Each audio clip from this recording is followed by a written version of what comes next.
Hello, everyone. Thank you for being with us and for this April edition of our community lunch hour here at the Community Foundation of Central Wisconsin. I'm Jenny Riggenbach. I'm the CEO here at the foundation and your host today. And today I am joined by Melissa Randall, who is the director of the CAP Services Family Crisis Center Services. CAP Services Family Crisis Service Director. I got it. And we're thrilled that Melissa is here to join us. As we're getting started, I also just wanted to thank our corporate convening sponsors, Delta Dental Foundation and the Century Foundation. Thank you all for helping us bring these great conversations together. What we're going to talk about today. So CAP Services has been historically one of the most forward-thinking community action agencies in the state of Wisconsin. And they have been with us in our community since the late 60s. And they started serving in the domestic violence arena in 1978 in Portage County. And then in the 90s, they expanded to Waupaca and Waushara counties. And one of the things I would say that I have always been most impressed with CAP Services is they're required to do a needs assessment every few years. And they take that so seriously to get input from the people that they serve. So if you are ever interested in looking at what the latest needs assessment looks like, you can actually go to, I'm just going to quickly show you, PC Conduit, which is the new hub for data for Portage County. And if you hover over tools and resources and go to the second tab down, it'll take you to the CAP Services webpage where you can find all of that great information. And really, they do a great job of getting input from the community that they serve. However, even when you are a forward leading edge organization, there can be changes in funding that impact the services that you can provide.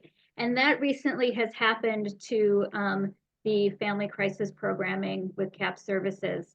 As a result of a change in funding at the federal level, and then a policy change at the state level, their programs are going to be impacted at about a little over $1 million in reduced funding.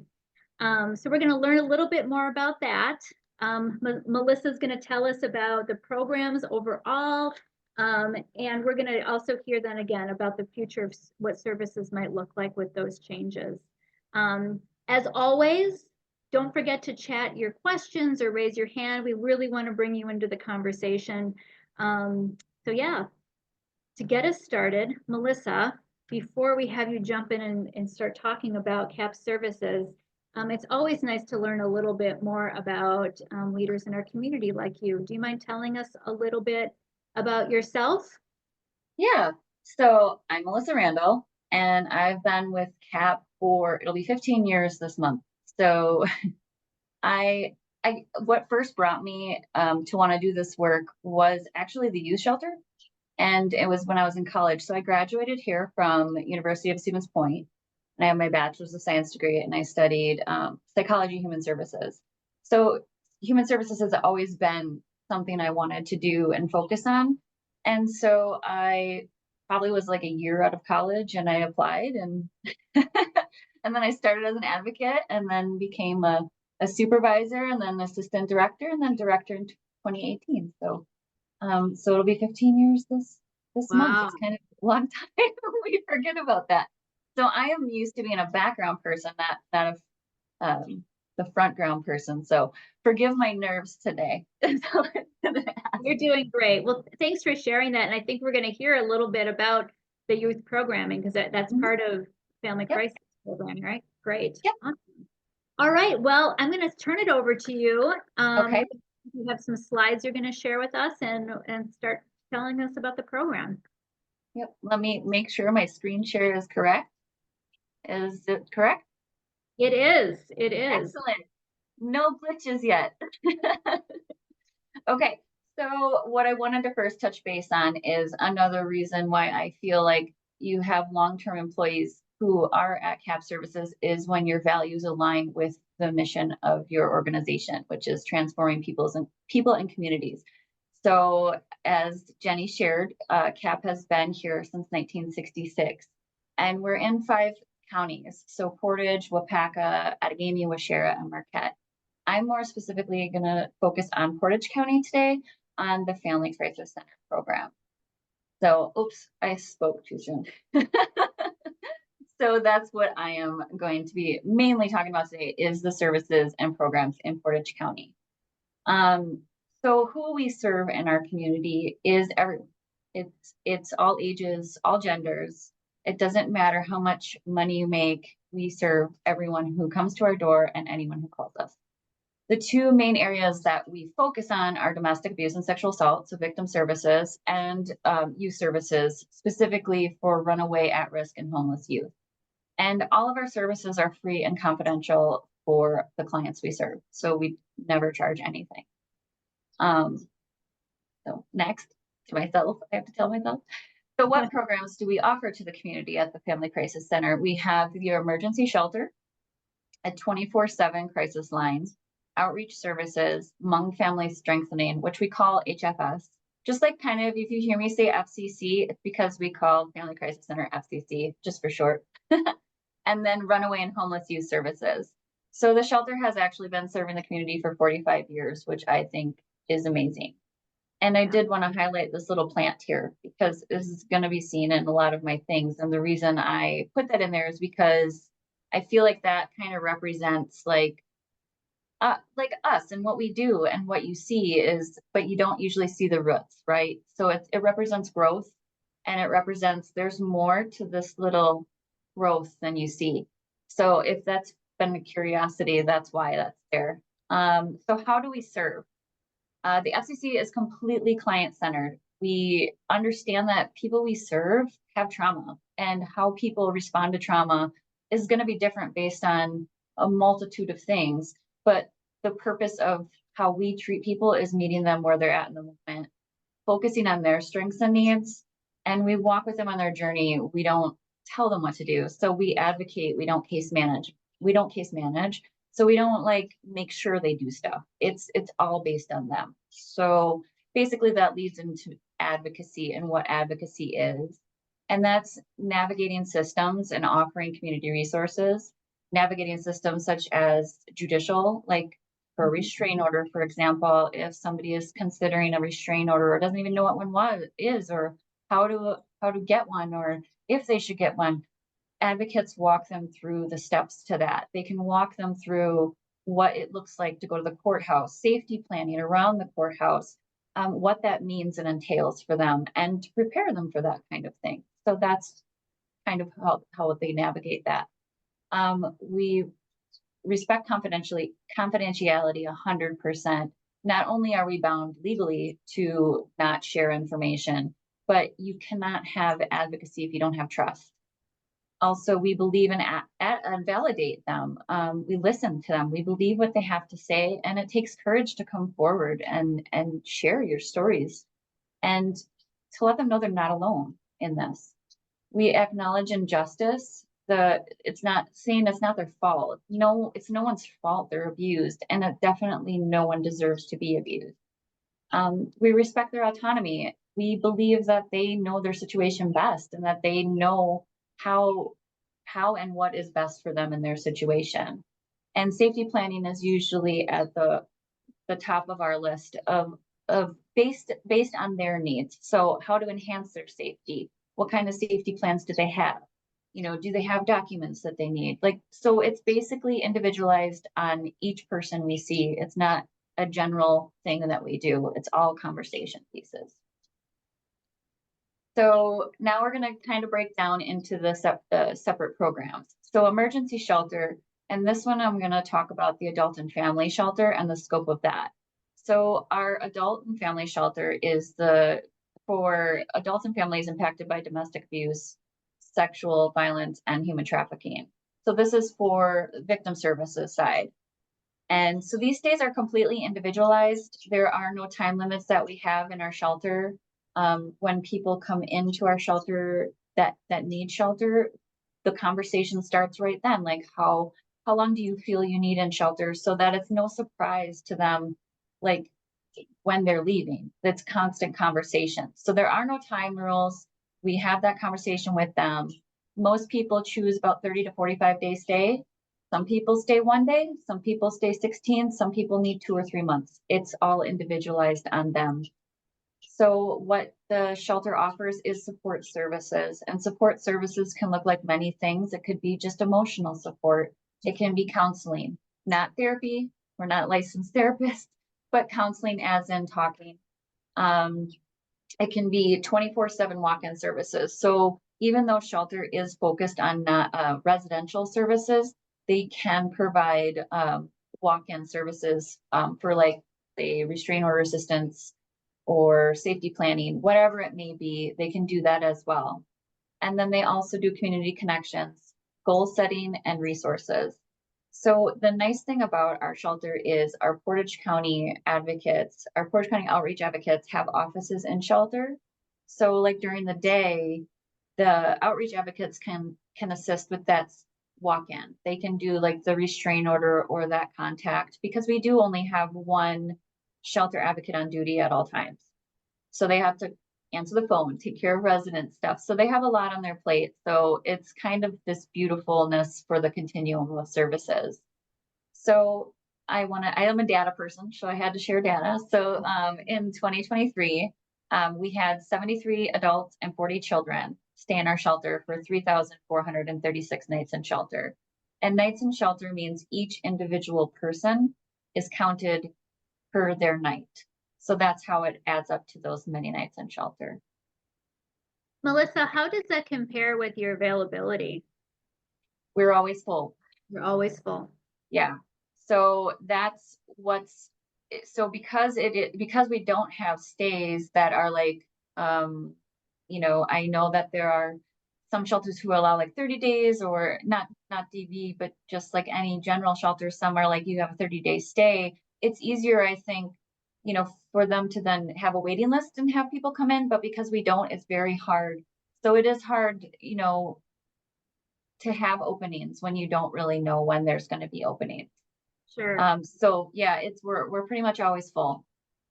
And of the 73 adults, can you give us a sense of the breakdown between domestic and sexual violence and human trafficking? At this, most of them are going to be domestic violence. I believe we had 1 or 2 human trafficking last year. But I can't tell you that for sure off the top of my head. Sure. No, that's great. Well, not great, but helpful Yes. information. And the children, are they mostly then coming with parents? So for our adult and family shelter, we can only take adults with children. We cannot take children alone. Yep. Okay.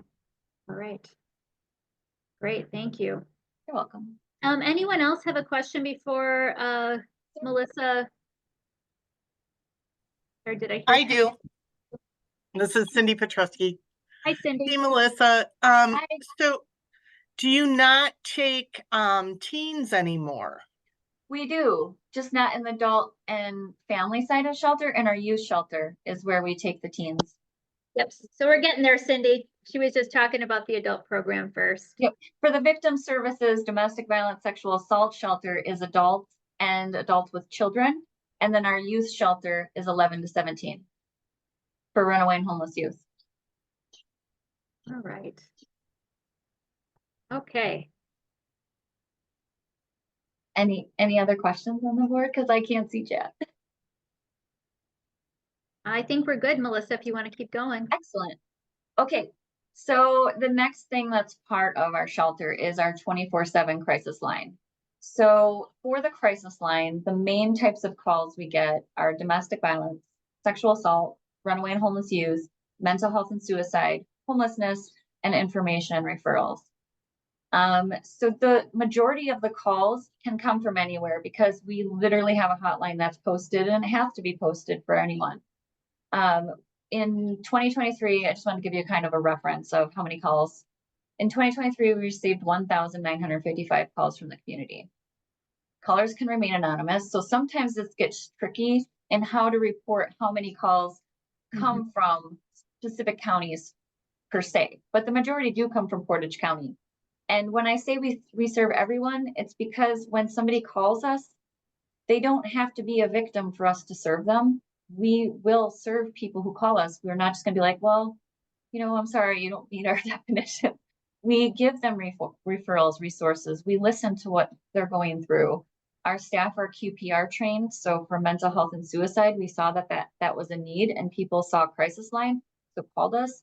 So our staff are trained in that. We are just starting to track homelessness calls because they are on the rise. So because we're a shelter, people that may not be experiencing domestic violence or victim services will call thinking, it's a shelter and they don't have anywhere to go. And this is really heavy on staff because there's not a huge amount of resources out there for everybody who has needs. So in addition to that, this crisis line is staffed by our shelter advocates. So referring back to what a shelter advocate is responsible for, the walk-ins, the after-hour calls for our outreach offices. So when outreach offices don't have staff at night or in the middle of the night, they can receive the calls at the crisis line. Plus, they're responsible for the residents in shelter and all that support that goes with that. So they also answer the phone for the crisis line. So with that is also the crisis line responds to sexual assault examinations if there's no volunteer on duty. So we heavily rely on volunteers to help us with the saves calls. But the crisis line, so we have one shelter advocate on duty, and then at night we have an on-call shelter advocate. And that on-call shelter advocate then is called if we get a sexual assault response that we have to go to. So it's very heavy work that we do, and it's very heavy responsibilities. So our volunteers are paramount to that. Melissa, can you talk a little bit more? You mentioned a specific kind of training. I didn't quite catch what that was. And so expand on that a little bit. And then also, what kind of training do you provide volunteers? Yeah, so I was gonna get into that at the end. So if I start repeating myself at the end, no, I'll tell you now, it's fine. So they're QPR trained. So I don't remember what year it was. Yep, so question, persuade, refer. So it's not like they're therapists, right? But we saw there was these needs for mental health, lots of mental health calls, suicide ideations, so we felt that they needed to be trained in that because these are the calls that we're getting. And so they do that every year. We find somebody to do this training for those who aren't trained. And we don't allow people in to do this work until they're trained fully. And our training is about 6 to 8 weeks for a shelter advocate. So it's not light work. For sexual assault volunteers, they go through the same training as our advocates for them to be able to do the work we need to do. So they go through the full new training advocate, and we have an in-house training for that. Great, thank you. We have a question. Thanks for your work. I keep hearing you describe heavy work. What kind of support do you? What kind of support do your staff and volunteers need to stay engaged and stay whole? So I guess that would be individualized, right? What self-care do you need in order for you to feel balanced in your life? And that is something that we value at CAP.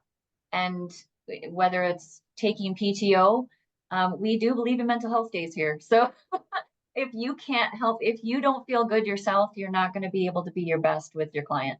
So I think it's team. Team is number one. If somebody's not up to something, we can always count on one another to help out with. We talk about it. It's not secret, secret stuff. Like, we can share that we're frustrated. We can share our emotions. I feel like that is paramount to the work we do. There's vicarious training opportunities. Training is huge here. So if people want to go to training, we want them to be trained. We want them to go do what they value, right? So if that is very important, because vicarious training, vicarious trauma is very serious. You can literally get trauma based on other people's trauma. So we do ensure self-care. We support as much time off as they need. And then we work as a team to make sure that everything's covered that needs to be covered if somebody isn't available. Oh, it's the first time I've heard of that, vicarious trauma. It makes really good sense. Mhm. Is that something that the training is that you said, is it available locally, or is it something that it's more of a one-on-one or virtual option for people? So we do that in our in-house training as well. We talk about that, but there's also other trainings out there that talk about how to deal with vicarious trauma. Yeah. And so that's state level, they do that. Our coalitions do that. Like, it's very out there to make sure that our advocates understand that this can happen and it's okay, and they're not alone. And this is how we can cope with it. I mean, this work isn't for everyone, right? So it is heavy work. And so it does take special people to be able to do it. But you have to take care of yourself at the same time. But it's like you're normalizing the fact that trauma impacts us all, and that's Yeah. And it does. Trauma impacts every single one of us. But your trauma may not impact somebody else the same way as it would impact you. So we have to understand that too. Yeah. Yeah. Great. Well, we'll let Ms. Melissa keep going, but if you have questions, don't be afraid to raise your hand or chat something in the chat. Okay. So unless I'm interrupted, I'm going to keep going. Yeah, Okay. go for it. So, and I don't have a clock on me. So it's my whole screen is my Don't worry, presentation. we got Okay. you. I thought I was going to talk too fast, but I guess not. Okay. So our outreach services are domestic violence and sexual assault advocacy. It's the same thing as shelter advocacy, where you provide emotional support, safety planning, legal advocacy, court accompaniments to medical and other systems, support group, mobile advocacy, community awareness, and education. So when you think about outreach, it's more out in the community. It's out of the offices often. It's where the outreach is more long-term services that are provided. So let's say if somebody is in shelter, then if they didn't meet with an outreach advocate during their stay, that is a referral that a shelter resident would get, is an outreach advocate. Whereas shelter is more emergency and temporary, outreach can be continuous. And so it's a nice continuum of services, like wraparound services for our clients. So with this, for community awareness and education, that's as simple as what I'm doing right now. It's to make people aware of things, to normalize things, to talk about things. Education is huge for prevention. We go into schools and do presentations from little kindergartners all the way up to, college. So it's a vital part of our work to talk about healthy relationships, to talk about what sexual assault is, to talk about consent, to talk about all of those things. It's needed in our communities. For outreach services, the nice thing that we have is we do have bilingual advocates. So we do have Spanish and in Hmong, so people can receive the language that is their primary language if it's in those two languages. And if not, we find an interpreter for their language. So I wanted to just give you a kind of data point on that, because that's what I do. So in Portage County, we served 407 victims of domestic abuse with 1,404 contacts, and 114 victims of sexual assault with 253 contacts. Now, what a contact is any meaningful contact with a client. What I should have included in here is the hours of service that we provide, because that can be huge.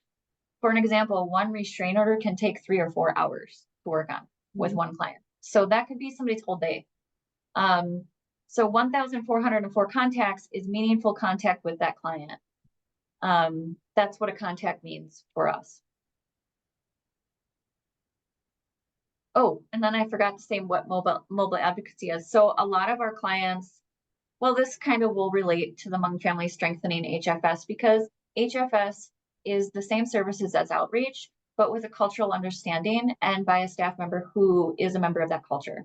So what HFS and outreach can do is mobile advocacy. So we have a lot of rural clients that don't have transportation. We can meet them in a safe place in their community. We can meet them where we can talk to them. We go to them. We can assist them in transportation to court or to shelter, all these things. So it's amazing stuff what we can do and in the work that we do. For HFS and additional, the services can be in Hmong if that is the preference of the client. They're culturally appropriate resources, and it's culturally appropriate responses for the clients that they're serving. And they can navigate different systems of the cultures. And they can also provide that support and walk them through citizenship documentations for victims. And they have worked with abusive international marriages.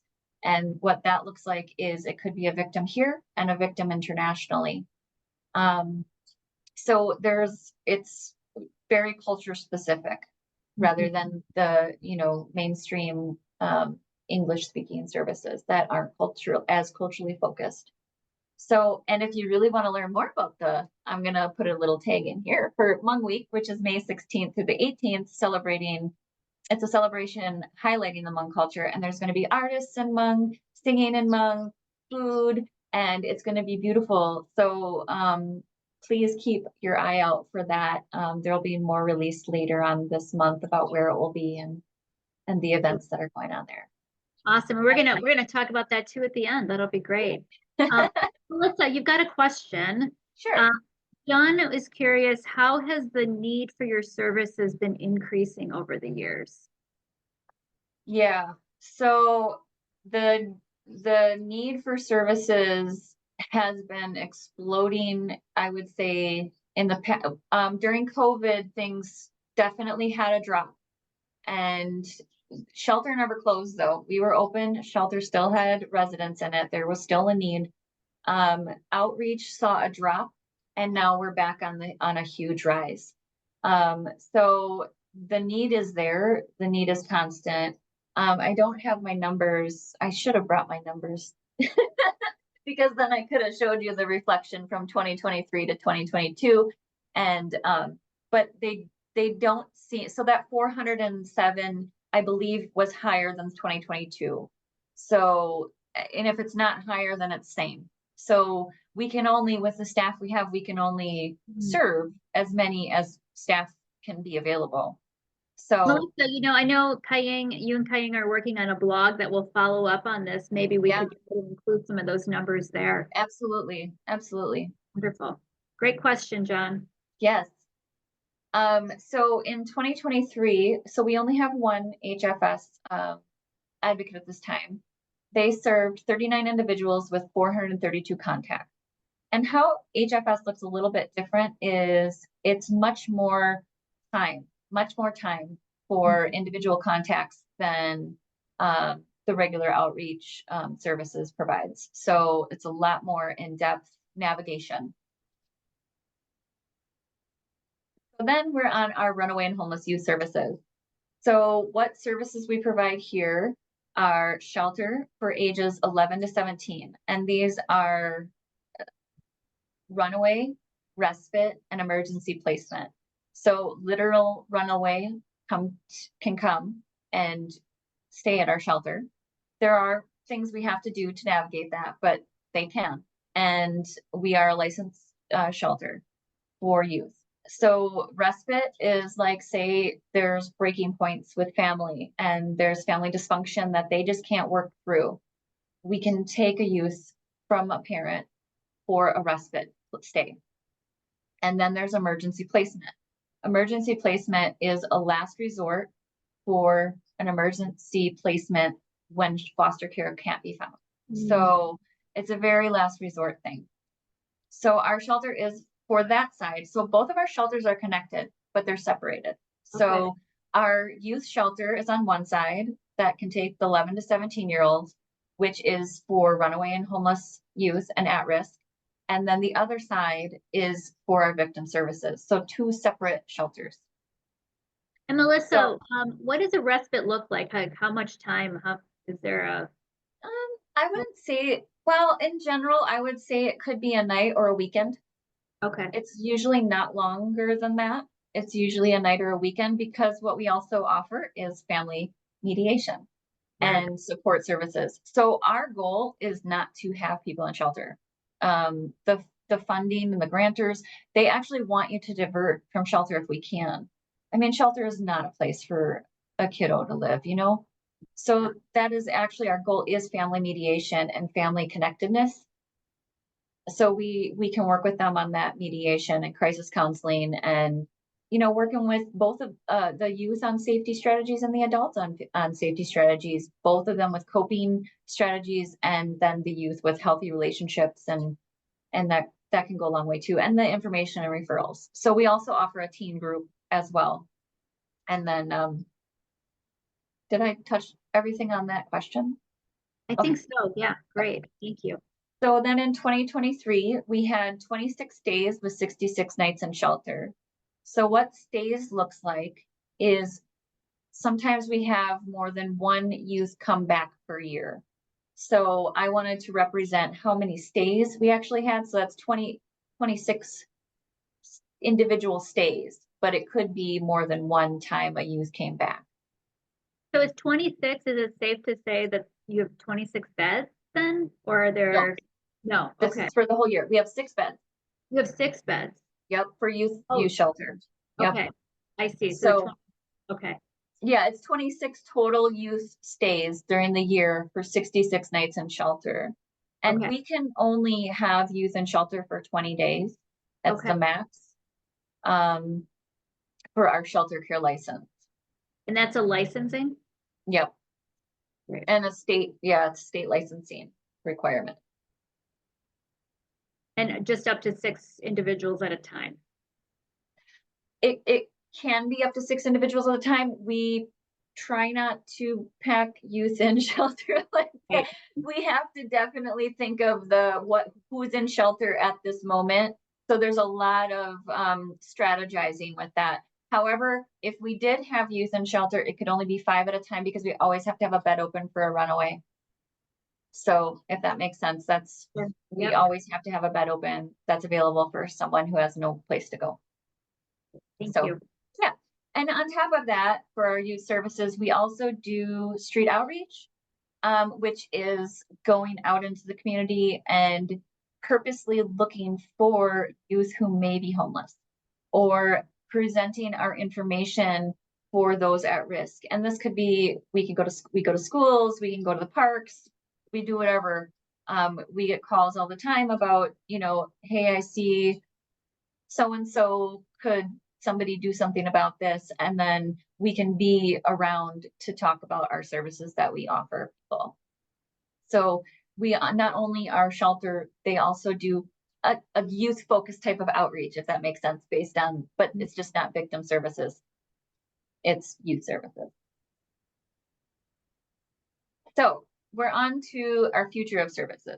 So we are losing 2 major funding sources due to changes at state and federal level. And it does come up to almost $1.1 million over our 3 counties serving victims of violence in 2025. So in 2025, 1.1 from what we have right now. 76% of that reduction is on October 1st of this year. So that's major, right? And the majority of our funds do go to our staff to support services, because that's what we do. We serve people in our community.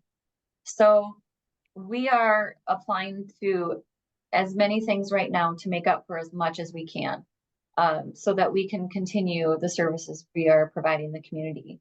But the impact will be reductions of positions and reductions of community presence, because we have to focus on our core services, right? So we have to serve our clients, we have to serve victims of violence, we have to be there for the support that they need. So our presence in the community might be reduced a little bit. The reductions of the clients, reductions of clients served or the types of services available could be reduced because we're not going to have as many staff if we don't have as many staff. Mhm. So these are all impacts that could happen with this funding loss.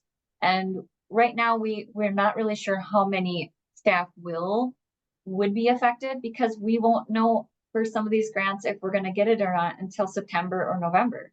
So we'll know more by the end of the year for sure. Is there any, Melissa, advocacy going on around this funding? Or is it really just your focus is just on trying to find other sources of funds right now? Well, no matter what we do, nothing's going to happen to the funds we currently have. That's set. It's set. So, Yep. but right now, our coalitions, WCASA and End Domestic Abuse Wisconsin, are going and advocating at the legislative level, and they did. The bill did pass, so there is more. I think it was. Now I don't remember how much percentages, but for domestic violence, I believe it was $2 million extra for the state budget, and sexual assault got extra money, and then CACs, which is child advocacy centers. A child advocacy center is an interview site for a child who's experienced abuse of some sort that there's going to be a legitimate interview with. So there's 3 types of victimizations that they did increase the budget for. I don't know what that funding looks like yet. They haven't released the grants for those yet, but that is additional funding that we would be able to apply for. It won't make up for the huge loss that we got across the state, but it's going to help. Yeah. And it's going to be competitive. It's going to be competitive. That was going to be one of my All questions. of our funding is competitive. Yes. This is going to be state dollars that will be competitive to Wisconsin organizations that is reacting to the federal funding decrease. Is that correct? Okay. The other thing, I just want you to correct me if I'm wrong, because in trying to learn about these funding changes, what I think I've heard from your team is that that the state policy also changed that impacted funding for you. So that it's no longer by county, it's by agency. So you're capped at the same amount as an organization that might be serving a smaller footprint. Is that, do I correctly? Correct? I think I understand what you're saying. So one of the funding sources is called VOCA. Mhm. And for VOCA, we received $908,530. Okay. We serve 3 counties and we serve a lot of people in those 3 counties. So yes, that funding now went from 908,530 to a max cap of $250,000. That's all we can apply for. And so could somebody else that's only served 25% of what we serve? Yes. So everyone for that funding can now apply for $250,000 max. And that's it. Okay. So the other thing that impacted us was Waushara County. And I know you shared with me last week that Waushara County is also funded. So Waushara County, because we did we got extra money from another agency who could no longer provide sexual assault services in Waushara County, we picked that up. So that now is going to be impacted by this. So sexual assault services from that position will now be impacted by this. Yeah. So that is true what you heard. It's $250,000 per agency can apply. So whether they applied for $30,000 last year, everybody can now apply for $250,000 this year, and that's the max you can apply for. So that is our hugest funding loss. Yes. And I guess, and that's something else I'm curious about then too, when you talked about the advocacy groups you're involved with. Is this something that education is happening for our state representatives and senators? And our coalitions do a fantastic job of doing that. And that's actually on my next page. So I'm going to flip over there really quick. This is perfect. So what can we do as a community? I obviously, you can't click on my link, but contacting your local legislation to share concerns and ask real questions, like what do they support? I will say that I believe all of the folks definitely were concerned about these cuts, and I believe a couple of them reached out to CAP Service directly and said, what's going on? So, but stay informed about your community, because domestic abuse isn't going away, and neither is sexual assault, and there needs to be services to support people that are victimized. And so we need to be involved. We need to be aware of what's going on in our community, and we need to be asking those tough questions. And yeah, we need to advocate as constituents for what we believe in ourselves, not as, just as our job, as who we are as ourselves. So that is one thing that you can do is constantly learn about your who isn't, what does your legislator believe in? And then the other ways I feel you can support your local programs is if you know people who feel they could do Saves volunteer work. We are always in need of Saves volunteers. And tell us what that is again, stands for. Saves? Yes. Sexual Assault Victim Services. So that is specific to sexual assault. Usually our Saves volunteers are focused on after hours hospital response after a sexual assault has occurred. And so we're always in need of that. And we're in need of donations. And we have a beautiful wish list kind of quarterly newsletter that we send out to keep people updated on us. And we have a Facebook page. So usually our wish list shows mostly emergency stuff that we always, not emergency stuff, sorry, the always stuff we need, like laundry soap. And then sometimes there's stuff like, well, our vacuum cleaner's dying, but we don't have money, but we could really wish for one. Like, so it's just stuff like that takes us off the grantors and allows us to pay our staff, so we don't have to get the things that we actually need for shelter to run operationally. So that's always. And if you want to be on the wish list and get the quarterly newsletter, you can email crisis@capmail.org. And that is the direct email to our shelter advocate on duty. And there's always a person there. Well, I want to encourage other questions if folks have questions. One of the things too, when you talk about Melissa, making calls to the people that represent us in Madison and Washington, there's also sometimes, as strange as it may sound, some of these changes come down and we know first in the local community how they're really impacting us before they do sometimes. Yeah. And so sometimes it's really, taking the approach of understanding what they know about the issue, how they, even just exploring with them, being curious about what they're expecting these changes to result in, is a really helpful way to have those conversations when you have the chance to chat with people who, are neighbors. So it's, Yeah. Another thing I want to, we got a question. Great.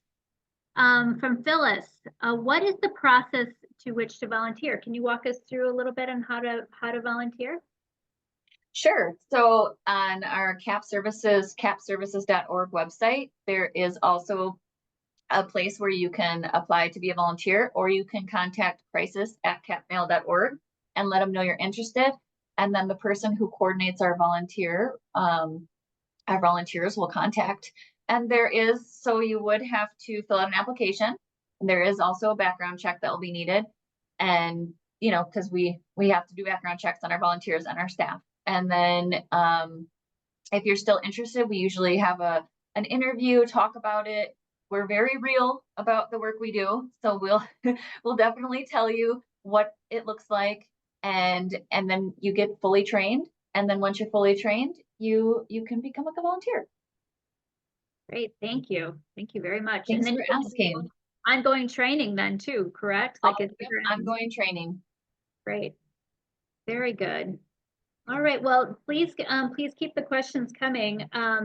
You know, another idea I would just plant this seed with, because this is something that as I'm looking at who's on the list, like many of you I know are thinking towards retirement and even, you know, the legacy you want to leave in your community. Well, CAP Services actually has an endowment here at the foundation, and very often we see transformational gifts to organizations happen as legacy gifts that can support. So when we think about closing that $750,000 funding gap that is there and keeping up with, you know, the change in costs over time, you know, thinking about leaving part of your legacy to an endowment can really have a tremendous impact that allows, again, an organization to be able to focus on its mission versus finding dollars long term. So we're always happy to help people think about that and talk about that for any organization, including CAP. All right. Well, I'm not seeing any more questions. Melissa, I just want to thank you. This has been really informative. You know, I continue to be so impressed with, I think you said it at the beginning, really the talented, values aligned people that lead our organizations in our area. And I just want to thank you for the work you do. You really, I feel pretty lucky to live in this county. So thank you so much. Is there anything else you'd want to close us out with before I'm going to turn it over to Kaying for a couple of announcements? Nope, I'm going to stop sharing, and I appreciate you for having me. Awesome. Oh, and Mary Patoka just posted priceless work by stellar people. Thank you. Well, thank you, Mary Patoka, for Thank being you, Mary.